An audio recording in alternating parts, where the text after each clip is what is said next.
Selamat datang kembali teman-teman. Eh, Video kali ini agak berbeda. Saya hanya memberikan slide-nya saja. Cuman sedang bosen saja kalau ada tampang saya di video terus. Eh, dan mencoba hal baru saja. Oke. Pembahasan kali ini adalah sistem moneter. Karena berhubungan dengan moneter, maka berhubungan dengan uang ya. Uang adalah aset di dalam ekonomi yang orang gunakan untuk membeli barang dan jasa dari orang lainnya. Itu artinya ya. Lalu fungsi uang ada 3. Yang pertama adalah medium of exchange, atau bahasa Indonesianya alat tukar. Unit of account itu bahasa Indonesianya adalah sebagai satuan ukuran satuan ukuran. Ukuran apa? Ukuran harga, ukuran mata uang dan sebagainya. Lalu store of value sebagai alat penyimpan nilai ya. Kita bahas satu-satu. Sebagai alat tukar kalian udah paling tahu semuanya. Anda beli barang ditukarkan dengan uang. Itu saja artinya. Ya. Alat tukar. Lalu sebagai unit of account adalah sebagai ukuran orang untuk membeli barang misalnya. Ada barang handphone gitu, harganya berapa? 4 juta rupiah. Nah, ukuran suatu barang. Nah, satuannya 4 juta rupiah. Itulah fungsi uangnya. Jadi sebagai alat ukur orang-orang untuk harga ataupun untuk mencatat utang dan sebagainya. Dan yang terakhir adalah store of value, alat penyimpan nilai. Bagaimana uang bisa ditabung sehingga daya beli uang tersebut di tahun berikutnya atau 10 tahun lagi akan sama. Nah, uang adalah store of value, alat penyimpan nilai gitu ya. Uang itu selalu dikatakan likuiditas ya. Ada istilah likuiditas. Likuiditas adalah bagaimana suatu aset dapat dikonversi dengan mudahnya menjadi uang. Contohnya, harga sebuah lebih mudah mana menjual rumah dengan menjual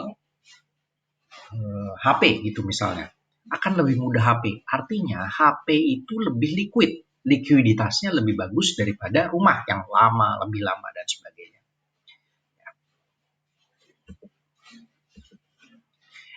Jenis uang sekarang. Ada yang pertama, ada 2 sebenarnya. Yang pertama commodity money dan satu fiat money.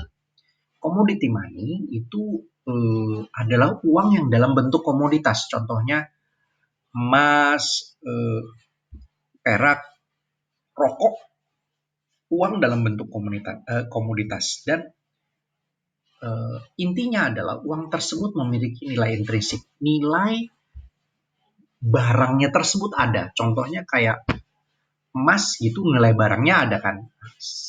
Perak ada nilai, bahkan rokok juga ada nilai barangnya ya. Sedangkan fiat money itu yang tidak memiliki nilai barangnya. Jadi contohnya uang kertas kita. Uang kertas kita sebenarnya nggak ada nilainya, tapi karena ada pemerintah yang menyatakan bahwa uang itu berharga 10.000, 20.000 sehingga uang itu menjadi berharga. Jadi tanpa nilai intrinsik nilai tersebut. Nah, di dalam ekonomi uang ada berbagai bentuk. Tidak selalu uang itu dalam bentuk koin ataupun kertas itu. Jadi ada macam-macam. Yang koin sama kertas itu namanya adalah yang paling liquid, paling sangat liquid atau uangnya sendiri ini adalah currency. Tapi di handphone Anda ada yang namanya saldo OVO, saldo GoPay. Nah, itu juga uang. Surat-surat berharga jangka pendek, travel check kayak gitu, travel check itu juga uang ya. Nah, uang diatur semua oleh yang namanya central bank sentral. Di Indonesia namanya Bank Indonesia.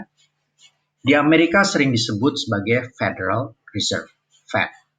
Saya akan banyak kebalik nih kalau menerangkan ini. kadang-kala Fed, BI, Bank Sentral, ya mohon maaf ya. Jadi dua fungsinya yang paling mendasar adalah ngatur yang namanya bank, dan yang kedua ngatur jumlah uang di dalam ekonomi. Dia diatur oleh seorang gubernur bank sentral, dan organisasinya mengatur banyak sekali tentang bagaimana suplai uang di dalam masyarakat dan perbankan. Alatnya untuk mengatur kebijakan moneter yang di dalam oleh bank sentral ini, alatnya itu namanya OMO atau Open Market Operation. Open Market Operation itu adalah alat yang digunakan bank sentral untuk mengatur jumlah uang di dalam perekonomian. Jadi bagaimana cara mengaturnya? Yang mengaturnya, jika bank sentral mau menambah jumlah uang beredar, maka bank sentral akan membeli surat-surat berharga. Kalau membeli surat berharga, dia kan harus menambah uang, dia harus mengeluarkan uang. Di ekonomi, jumlah uangnya akan tambah. Sedangkan kalau mau menurunkan uang, dia harus menjual surat berharga, sehingga orang-orang akan membayar ke bank sentral dan uangnya diserap balik ke bank sentral, sehingga jumlah uang beredarnya akan berkurang. Itu kira-kira seperti itu untuk bagian pertama ini. Kita lanjutkan lagi ke bagian berikutnya.